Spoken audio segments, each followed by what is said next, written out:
Assalamualaikum warahmatullahi wabarakatuh. Sampurasun Sadayana.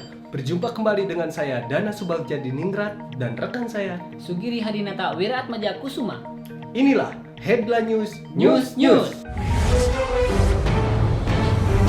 Berita pertama, pengumuman dari Departemen Agama yaitu bahwasanya umat muslim yang tengah menjalankan ibadah puasa mohon kiranya untuk menghindari dan tidak menyentuh satu barang yang diharamkan selama bulan puasa. Barang tersebut adalah barang hakan, Terutama barang hakan di siang hari, komo di warteg yang berhordeng.